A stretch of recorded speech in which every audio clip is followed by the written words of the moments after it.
আজকে তোমরা এই ভিডিও এমন কিছু দেখতে পাবে যেটা একদমই ভিন্ন রকম। আজ ভিডিওটা খুবই ইন্টারেস্টিং হতে চলেছে, সঙ্গেই থাকো আর উপভোগ করতে থাকো গ্রামীণ পরিবেশের সেই সৌন্দর্য, সেই অপরূপ সৌন্দর্য এবং কাজকর্ম। হ্যালো বন্ধুরা, কি অবস্থা সবার? কেমন আছো তোমরা সবাই? আশা করি সবাই ভালো আছো। সবসময় আমার পাশে থেকো, আমার জন্য ভালোবাসা রেখো। দেখো বন্ধুরা, আমি প্রথমেই শক্তপোক্ত একটা কাঠের গুঁড়ি নিয়ে নিয়েছি, যাতে ধানগুলো খুব ভালোভাবে ঝরে যায়। ধানের গোছাগুলোকে সজোরে কাঠের উপরে মেরে ধান ঝরিয়ে নিতে হবে। এটা গ্রাম্য একটা অভিনব এবং প্রাচীন পদ্ধতি। আগেরকার দিনে কিন্তু গ্রামে এমনই ধান মাড়াইয়ের দৃশ্য দেখা যেত, কারণ তখন ছিল না কোনো ধান মাড়াইয়ের কোনো আধুনিক যন্ত্র। এরকম কোনো যন্ত্র তখন ছিল না। তখন কিন্তু মানুষ তাদের গায়ের শক্তি দিয়ে কায়িক শ্রম করে সেই ধানগুলো মাড়াই করতো। যুগের পরিবর্তনের সাথে সাথে দেখো আমরা কিন্তু যন্ত্র নির্ভর হয়ে গেছি। মানুষের শারীরিক শক্তি কমতে শুরু করেছে। সেই শরীর দিয়ে মানুষ সেই আগের মতো আর এখন আর কাজ করতে পারে না, কষ্ট করে হাঁপিয়ে যায়। তাই এখন বিভিন্ন ধরনের আধুনিক যন্ত্র আধুনিক থেকে আধুনিকতর হতে চলেছে, আর যার জন্য মানুষের কিন্তু শারীরিক শ্রম করার শক্তিও দিন দিন কমে যাচ্ছে। আগেরকার দিনে কিন্তু মানুষ শরীর দিয়েই এই কাজগুলো করত, তাই তাদের শরীরে কিন্তু রোগবালাইয়ের দেখা খুব একটা ছিল না। তাদের শরীরে রোগবালাই কম ছিল খুবই। কিন্তু এখন মানুষের যদি তুমি ধরো কথা বলো, তাহলে তোমরা দেখতে পাবে যে জনে জনে মানুষের রোগের কোনো শেষ নেই, ওষুধের কোনো শেষ নেই। এমন কোনো ওষুধ নেই যে তারা খায় না। কিন্তু গ্রামের মানুষের আগে কিন্তু ওষুধের প্রয়োজন হতো না। তারা গ্রামের লতা পাতা, বিভিন্ন ধরনের ভেষজ, এগুলোই কিন্তু ঔষধ হিসেবে সেবন করতো, তাও খুবই অল্প সময়ের জন্য এবং অল্প পরিমাণে। কিন্তু সময়ের বিবর্তনে এখন নানা রকমের আধুনিক যন্ত্র তৈরি হয়েছে, সেগুলোর মাধ্যমে মানুষ তাদের কাজ করে। তো বন্ধুরা দেখো, ধান মাড়াইয়ের জন্য আমি এই গাছের উপরে, শক্ত গাছের উপরে এই ধানগুলোকে বারবার করে মারতেছিলাম, যাতে ধানগুলো খুব ভালোভাবে ঝরে যায়। তো বন্ধুরা, এটাই ছিল সর্বশেষ। আর এটাকে ঝাড়ার পরে আমি ধান ঝাড়া সমাপ্ত করলাম। তোমরা আমার হাতে যেটা দেখতে পাচ্ছ, এটাকে কি বলে বন্ধুরা? তোমরা কি আসলে জানো? যদি জেনে থাকো তাহলে অবশ্যই কমেন্টে জানিও। এটাকে গ্রাম্য ভাষায় আমাদের বলে কুলা, বা বিভিন্ন গ্রামে বা অঞ্চলে এটার আলাদা আলাদা নামও আছে। কে কে এটাকে চেনো তা জানিও অবশ্যই কমেন্টে। কুলা দিয়ে এভাবে বাতাস দিলে পরে ধানের মধ্যে যে ময়লা আবর্জনা বা থাকে, যে অপুষ্টি ধানগুলো, সেগুলোকে পরিষ্কার করার জন্য গ্রামে এই পদ্ধতি ব্যবহার করা হয়, যেটা খুবই কার্যকর এবং গ্রামের বেশিরভাগই মানুষ এই পদ্ধতি ব্যবহার করে থাকে। যেটা পরিষ্কার করার জন্য এই বাতাস সৃষ্টি করা হয়, এবং এই বাতাসের ফলে সে অপুষ্টি ধানগুলো বের হয়ে যায় এবং পরিষ্কার চকচকে পুষ্টিকর পোক্ত ধানগুলো সেগুলো পাওয়া যায় অবশেষে।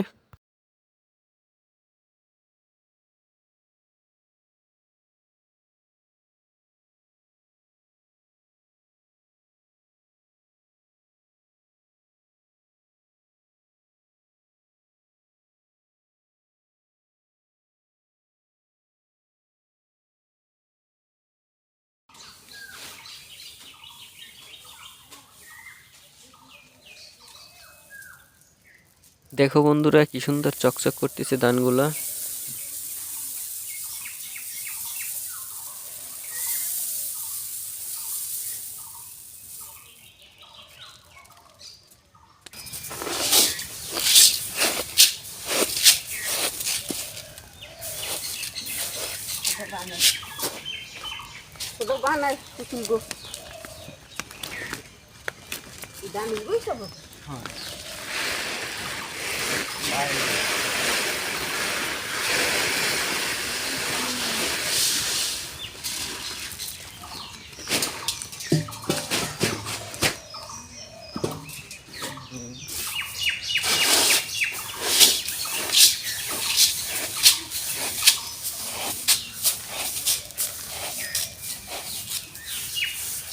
ধানকে কেন সোনা বলা হয় দেখছো? সোনার মতো চকচক করতেছে ধানগুলো এবং ঝরঝরে হয়ে গেছে, একদম সুন্দর।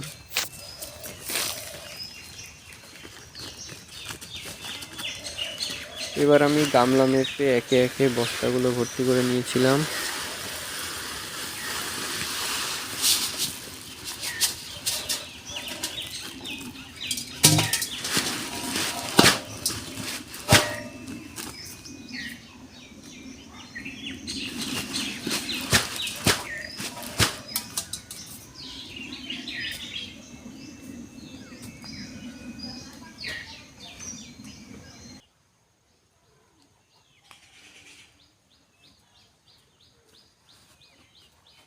বন্ধুরা, এই দৃশ্যটা তোমাদের কাছে কেমন লাগতেছে অবশ্যই জানিও কিন্তু।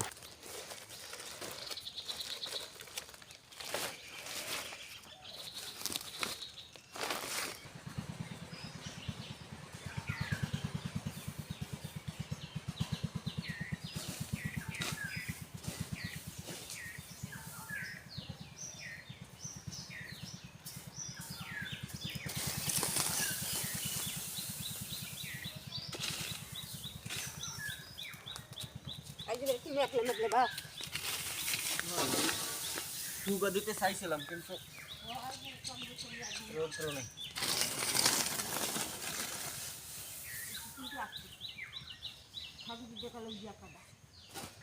এতক্ষণ ছড়িয়ে এই ধানগুলো উড়িয়েছি, এবার এই ধানগুলোকে গুছিয়ে নিতে হবে, বস্তা ভরে নিতে হবে, ঘরে উঠাতে হবে।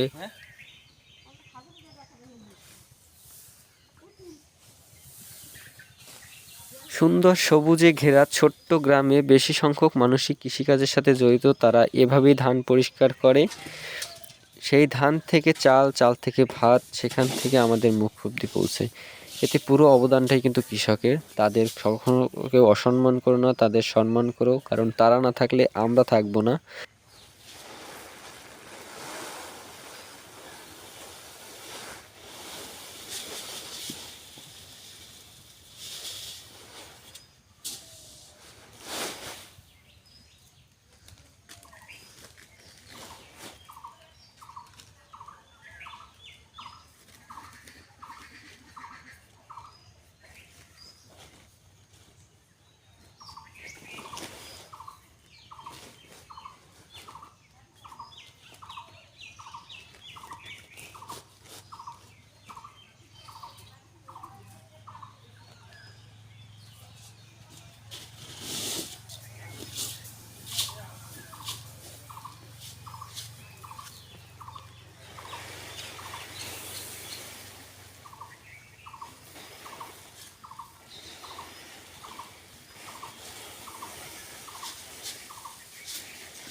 চলো বন্ধুরা, এবারে দেখি এর পরের অংশে কি রয়েছে, সেটা দেখতে চোখ রাখো এই ভিডিওতে, দেখতে থাকো সামনের সেই দৃশ্যগুলো।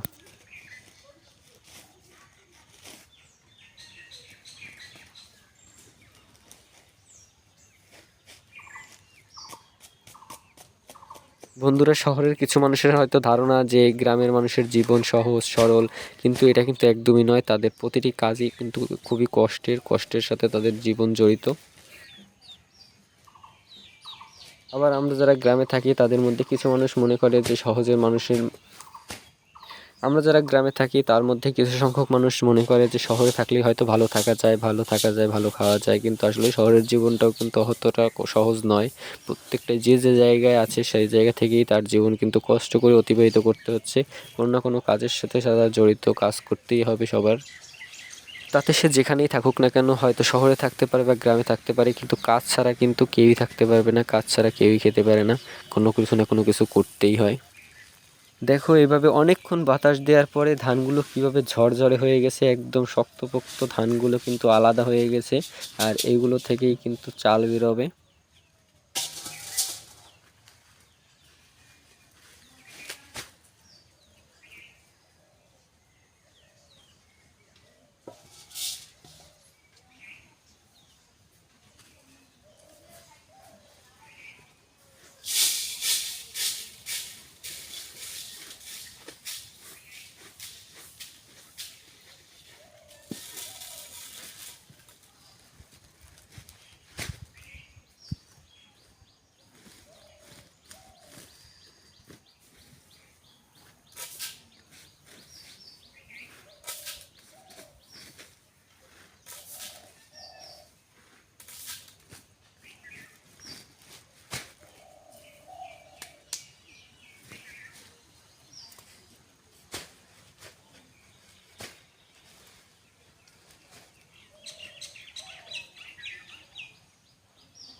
যেহেতু আজকে মা রান্নার কাজে ব্যস্ত ছিল, তাই মা আমার কাছে আসতেই পারেনি একদম।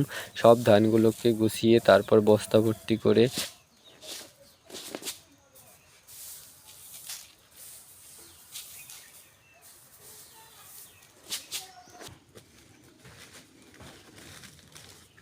বন্ধুরা, এতক্ষণ সাথে থাকার জন্য অনেক ধন্যবাদ। সবসময় এভাবে পাশে থেকো, আমার জন্য ভালোবাসা রেখো। সবার সুস্থতা কামনা করছি, আর প্রচুর ভালোবাসা নিয়েও। তা দেখা হবে পরবর্তী নতুন কোনো ভিডিওতে। ততক্ষণই সুস্থতা কামনা করছি। Love you, tata, bye by.